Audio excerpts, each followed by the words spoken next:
5 ways to defeat you, my closest friend. I remember the first time I ever wrote in my diary. The first quote was, "But your solitude will be a support and a home for you, even in the midst of unfamiliar circumstances. And from it, you'll find all your paths." I'd always taken a liking to that particular quote, but there was a point in time where I took it too literally. That point is now. And today that changes. In my isolation, I felt comfortable in my solitude for far too long. Today I said to myself, always give 100%, even if you won't get 100 back. And I did. I gave all of me to you, and it only sucked me deeper into a state of nothingness. But I found my path, my friend. I found my path. And for that I thank you, because it took all of you to find all of me, and I'm here.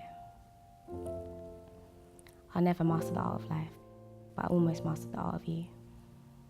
You were once my closest friend, 17 years old. I still remember the day we met. I was nervous. The first moment you crossed my mind, the first moment I crossed yours. 17 years old was the first time. Naturally anxious. But the more you consumed me, the closer we became. The closer we became, the deeper I fell. And it's weird because I couldn't define my first wave of anxiousness as early signs of depression, but looking back on the old me, I should have seen the red crosses. Depression was my comfort. Seconds of suicidal thoughts and what ifs turned into minutes of wondering what was on the other side, beyond life. Those soon turned into weeks of hibernation. You merged my days together. Weeks soon turned into months. 5 ways to defeat you. I've decided to come up with methods to helping me through. Self-portraits and hot showers. Alex, why do you hide behind your depression? That's what I'd ask myself, because that's how I felt. It's a process. I've conditioned myself to stop bleeding when I'm calm. And my tear ducts haven't been working recently. Behind your laughter stand layers of anxiety. Little faith and endless burden. I was apprehensive, but I didn't know what I was hiding. I was fearful of my own formation of mental objects, my own artistry, my own mental agility, mine. Why did I hide? This was something I wrote to myself when I was going through my worst years. I remember telling myself I'd never write to my depression again. I felt like that was a step backwards, but it's not. It's ironic because I'm writing to you now. I feel nothing but liberation addressing you because I've overcome the worst.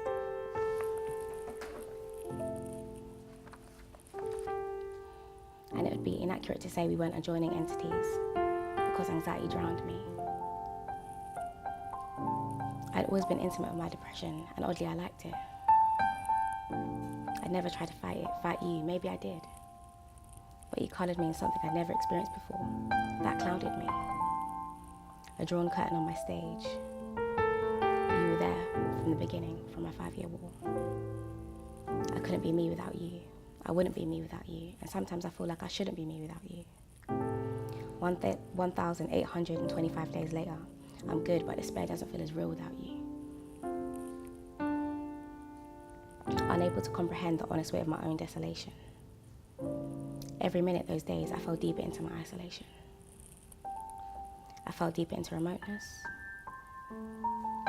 surrendering to the pit of existence to liberate myself. And that's how I describe my mental experiences, waves of remoteness. Waking up in the morning would make me feel numb. And that's why I was so sucked in, because I felt the more I would get on with my day, the more it would be closer to the ending. And that's how I viewed life. From the second we were born, we deteriorate. That's how I viewed life. Almost as if we were living to die. Show me how to liberate myself, I would say to myself in the mirror. Show me how to liberate myself. This was one step closer to living, not dying. As the months went by, I would finally say, no, I have to do one step better. No. Show me how to unchain myself from the shackles of my former me. That was something depression couldn't do, even as my closest friend. I searched for the moon every night, hoping she'd pour her allegiance to the gap of the absence what had been my closest friend for years, you. I searched for the moon and I found her. I can taste the moon, even when the moon is out of sight. I can taste her. In spite of her suppression, I relish in her intensity. Full moon, half moon. She remains conspicuous. And when my mind and my mouth refuse to cooperate, I can still taste the moon. This was a coping mechanism for me and it worked. It still does to this very day. But dear depression, you made me feel for the first time. You made me fall for the first time. How many things are falling at this present moment? How many things have fallen and are yet to fall the same way I did? That's what you do. You engulf us until all we can do is suffocate. Which leads me to this day, my closest friend is now a higher being. I'm no longer trapped in a state of mind which damn near drowns me. I'm no longer trapped in a state of mind because I found me.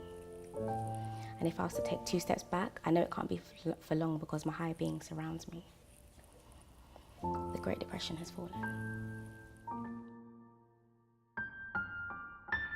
I felt comfortable in my solitude for far too long. Always give 100%, even if you won't get 100 back. And I did.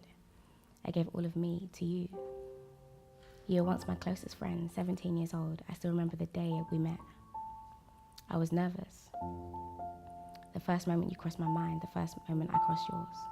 I've decided to come up with methods to helping me through. Self-portraits and hot showers.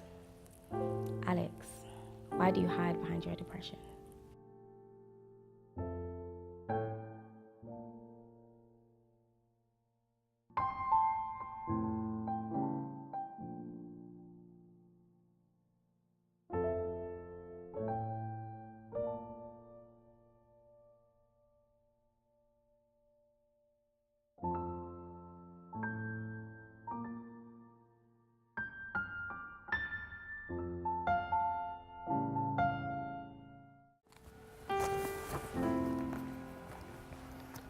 It's been a while since I last spoke to you.